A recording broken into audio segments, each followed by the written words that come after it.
Let's make it clear what we're talking about when we talk about Jamie Oliver. So, Jamie Oliver, I don't agree with in that he thinks sugar alone or sugar itself as the main culprit to an obesity epidemic. I say no to that, but I do say sure, sugar, if overconsumed, or it doesn't matter, if you fruit, if overconsumed, will pack on the pounds. Because what the body does is it protects itself against toxins or overburden. So when you overburden your body, it'll ferment, and that fermentation, lactic acids or acetic acids. So the other acids that are available there, glutamic acid from the heating, or just because the sugar had been refined, it's gonna develop excitotoxins. Excitotoxins stimulate the body. For each stimulating action, there's an equal and opposite response. Be that response a speed up of your aging, be that response a demineralization, be that response your thyroid or whatever, B12 deficiencies, stuff like that. And it's kind of like HCAs from oils, right? Amines from the denatured fracture cross-linked bond proteins, and from carbohydrates, acrylamides.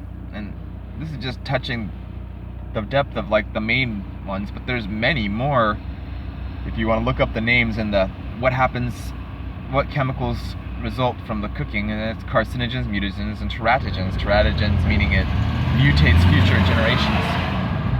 So I said yesterday in the video is just that people were being somewhat groupie-esque, just following the lead of Durham, being, oh, I'm offended, blah, blah, blah, sugar. Well, hey, I agree with that. There's taxation is a theft, and what is it the government can do now? They can tax something. They're more than happy to control it, and they've always had the ability to tax sugar. Now they're putting more tax on sugar. But there's other things. But when the government uses punitive force in a way based on someone, it's the combination of sugar with the combination of if you look at a soda pop, there's no clue that people drinking soda pop are going to get obese, and that's the energy, right? If you don't use your energy to be you're not on meth like Harley Johnstone or something and riding your bike all day to burn off these calories right away, they will store. And then the other side of the flip coin, I put up an image the other day of how the body's protecting itself from toxins. Well, there's another side of that story is if the body is having autoimmune reactions from complex carbohydrate eating, it's going to develop a mucus, a hardened layer of catharth after leaving your stomach through your intestines and then the whole body. It's going to spread out through your body, a protective mucus that's going to disable your uptake, utilization, and access to nutrients that you put into your body.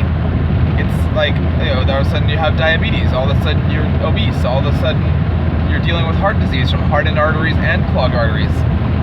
And it's coming from two sides of a stream too, from the mixture of animal products with complex carbohydrates, from the mixture of refined simple carbohydrates or refined complex carbohydrates dextrinized with,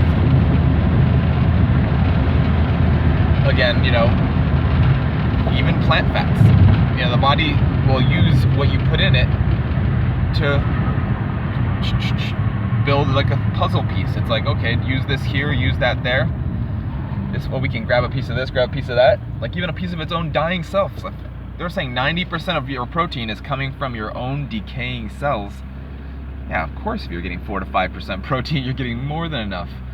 And if you're getting extra protein, what are they doing? You're putting an extra burden on the body to build stronger. Surely each time you'll repair the potential damage, and you'll make yourself stronger physically, but with, as I said, a trade-off.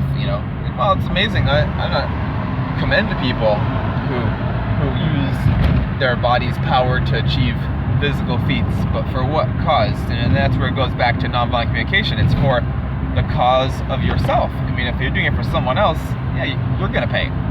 So, but you understand that other people have those needs that you have too, you know, for some movement. And so here we are. We're going to the Saturday farmers market. Got stuff. I don't know, the Dignity Health St. Joseph's Hospital. See, I mean, the schools are embedded with the pharmaceutical organizations of corporatism, who are in bed with the government, and what is that called, the Three Horsemen or something like that, where there's like the government, the corporation, and their moralistic purviews. They don't have to even be in a religion. They just gotta. It's considered religious in the dogmatic thinking of the myth of the scientific method applied, the medical science, right? Medical science doesn't have more truth than just experimenting on animals and torturing animals, and then like, oh yeah, this is a reduced blah blah blah. Yeah, it's because you're suppressing stuff, you're not addressing it. So people living in a toxic world, I say 1 in 4 die from an unhealthy environment, you know.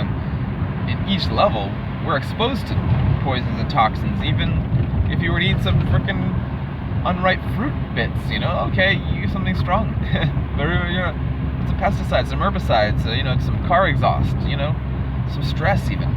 But as far as Jamie Oliver goes, what's he on to now? He's on to encouraging breastfeeding. So he's shifted his topic. Oh, it's the sugar. I've done my sugar tax and played my role of a government stooge in order to isolate one nutrient, when it's in fact each of the 3 macronutrients when heated that become a potential or a known harm to our health. So sugar tax, tax in general, I think I'm voluntary, I suppose, but that's the problem. The government's using force to extract taxation from people, and that's where the libertarian angle comes into this argument pretty well. So, here we are. Phoenix Public Market.